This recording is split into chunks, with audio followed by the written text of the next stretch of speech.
So this is like a map with the drill result. I'd like to sell it as a package with all the houses and underground services and just everything. In the Yukon, gold miner Parker Schnabel wagered $15 million on a single frozen plot. His bold aim was to unearth 5,000 ounces of gold.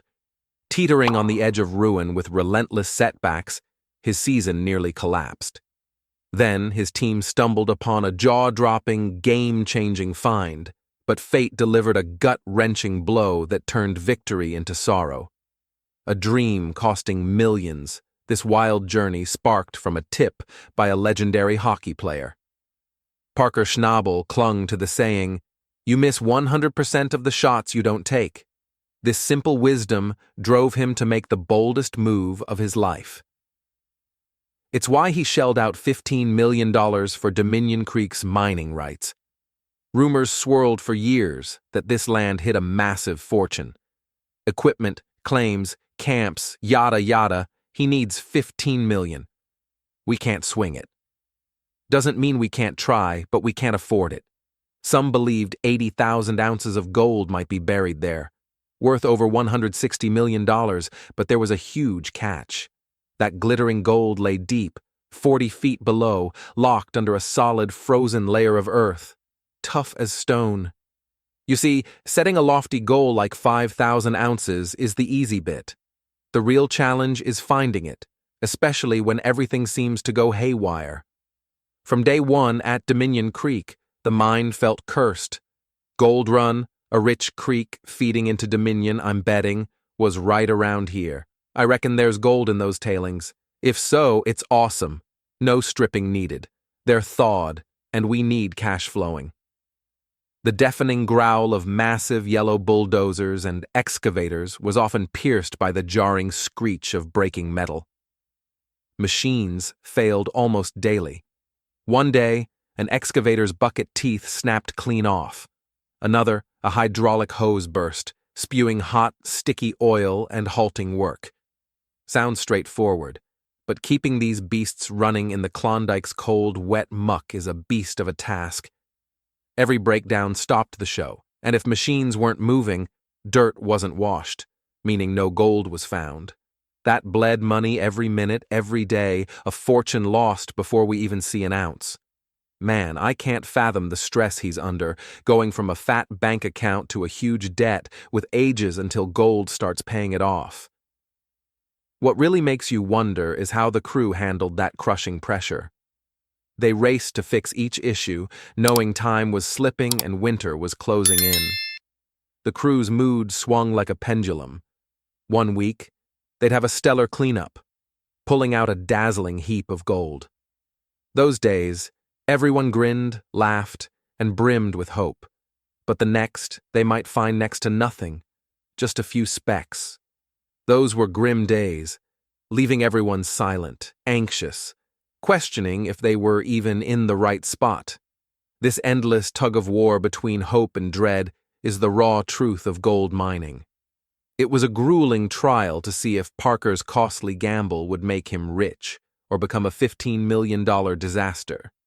Parker knew conquering a beast like Dominion Creek meant more than just pushing his crew harder. He had to outsmart the challenge. He needed a sharper tool. His trusty wash plant, dubbed Big Red, had served him well for years. This ain't good. Music. What the heck happened? Big Red's got a side tension bar down. A wash plant's like a giant dirt laundry machine.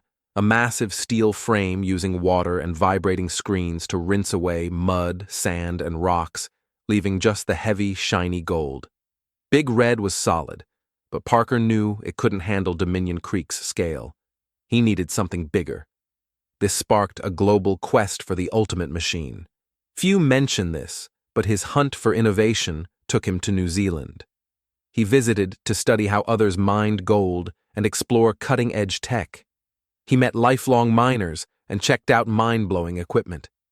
One machine blew him away, a floating wash plant perched on a pond, slurping dirt from below. It looked like science fiction and was among the best ever built. Here's the wild part. As incredible as it was It was useless for Parker. The Klondike's rugged, hilly terrain wasn't a serene pond. It just wouldn't work. Someone else might have sulked and quit, but not Parker. He dreamed bigger. What no one expected was Parker's decision to skip buying a machine. He'd build his own. This launched a massive 2-year project. He began designing his dream machine, named Roxanne, aiming for it to be bigger, tougher, and better at snagging gold than anything he'd used. All right. Our shiny new wash plant's headed to the cut. Thanks for pulling this off. It's a sweet setup. I dig the plant. Sure, there'll be kinks to iron out, but I'm liking it so far. She'll need some tweaking, but it's chewing through rocks. For months, the crew welded huge steel pieces, painted them vibrant blue, and assembled it like a complex puzzle. It was another bold gamble stacked on the first, banking that this super machine would crack open Dominion Creek's hidden gold. The stunning truth of Roxanne's first season. When Roxanne was finally ready, the crew buzzed with excitement. It gleamed like a blue titan, primed for action. Its first run was a triumph, pulling 56 ounces of gold straight off. But then, like the other machines, trouble hit. A tiny wire shook loose, killing the whole operation. Then a water hose split, blasting cold water everywhere. It was a harsh reminder that even a shiny new machine isn't a silver bullet. It demands hard work and a touch of luck to keep humming. The crew faced a big question. Was Roxanne the game changer to save their season, or just another costly headache? As the long mining season dragged on, the relentless grind wore everyone down. The crew toiled from dawn to dusk, but the pile of gold they yearned for, wasn't stacking up fast enough. That 5,000-ounce dream still felt miles away. They craved a stroke of luck, a hint from the earth that their grueling efforts weren't in vain. Just when despair crept in, the ground delivered a dazzling gift. They struck an extraordinary find, not a massive gold haul, but something far rarer and cooler. The crew uncovered a stunning 41.8-ounce gold nugget. But the real kicker was its unique shape. It wasn't a typical smooth lump. It had a dendritic form, resembling a delicate tree branch or a lightning bolt frozen in gleaming gold. Its striking look earned it the name electrifying nugget. So, this is where the welcome stranger, the world's biggest nugget, was found. Huge, monstrous, bloody impressive, right? Can you imagine stumbling on that? Victoria's known for big gold, and this nugget's rare shape made it a collector's gem, fetching way more cash than standard nuggets of the same weight. This find was like a high five from the earth, reigniting the crew's joy and hope, the sign they'd been chasing. Just when they thought the electrifying nugget was the season's peak, another surprise hit. At first, it seemed like a headache, a massive boulder lodged in the pay dirt, the gold-rich layer, halting work. But a closer peek revealed something incredible. Gold veins snaking through the rock. This wasn't just an obstacle, it was a treasure vault. Here's where it gets intense. The crew painstakingly chipped away at the boulder, careful not to ruin what lay inside. When it split, jaws dropped. Nestled within was a colossal 100-ounce gold nugget, a beast. The camp exploded in cheers. This $200,000 prize was the dream find miners chase forever, flipping their season's fate, if only for a moment. The Klondike's a fickle beast, handing out riches 1 second and heartbreak the next. Season's end tallied 7,381 ounces. Applause. Unreal. Sets us up for years. But that giant nugget, so perfect and singular, cracked into chunks when freed from the rock. Joy turned bittersweet. Still 100 ounces of gold, still valuable, but its rare, collectible magic was lost. Most would have crumbled under the bad luck, but Parker's crew saw it as another hard-earned lesson in mining's brutal school. That broken treasure brought them closer to their goal and proved they were on the right track, fueling their drive to uncover more of the ground's secrets. Every TV show hides mysteries, and a hit like Gold Rush has plenty. For every ounce weighed on screen, fans churn out theories and questions, dissecting what happens when cameras stop rolling. They call these fan theories. Buzzing about off-screen dramas or scandals, miners try to hush. A big question fans always toss around. Is the show 100% real, or do producers juice up the drama? Some reckon the wildest moments are staged for cinematic flair. They've noticed major issues, like a critical machine dying right as a blizzard looms, or buddies clashing just before a gold weigh-in, hit at peak suspense. Is it rotten luck, or do showrunners nudge these crises to hook viewers? Then there's a crazier whisper. Salting the pan, an old miner's cheat. It suggests someone might sneak gold into a cleanup to ensure a struggling crew gets a happy TV ending. It's a jaw-dropping claim with zero proof. First dibs, I'll cover all costs if you move quick. 1 week. Most fans scoff at it. If true, it'd wreck the show's cred, but it shows how fiercely viewers want authenticity. A tamer theory circles the cash. Parker drops $15 million, but where's it from?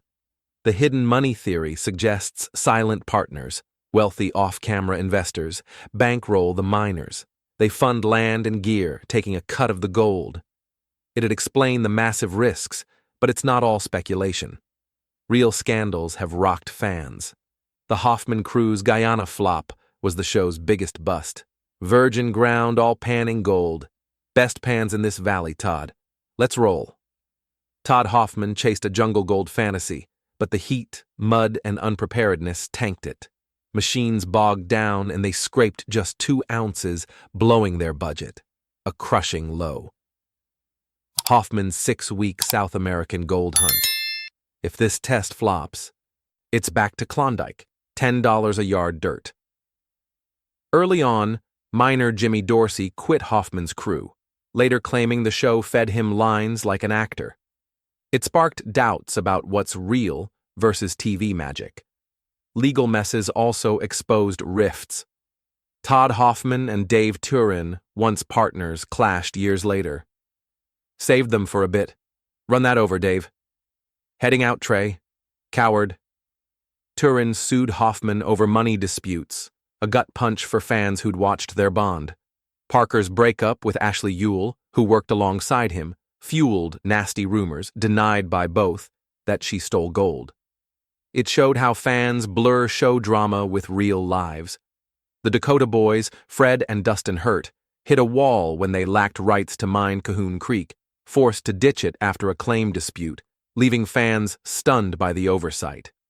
Personal shocks hit hard too. Chris Dumit, Parker's pal for a decade, bolted to join rival Rick Ness.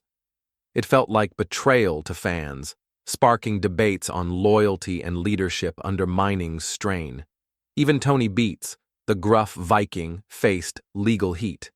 For TV flair, he had a crew pour gas into a pond and torch it. Fingers crossed, hope it works. Told you, come hell or high water.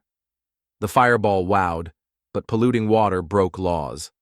Caught on tape, Tony paid hefty fines. After busted machines, that cracked nugget, and fan theories, did someone salt the pan to save the day?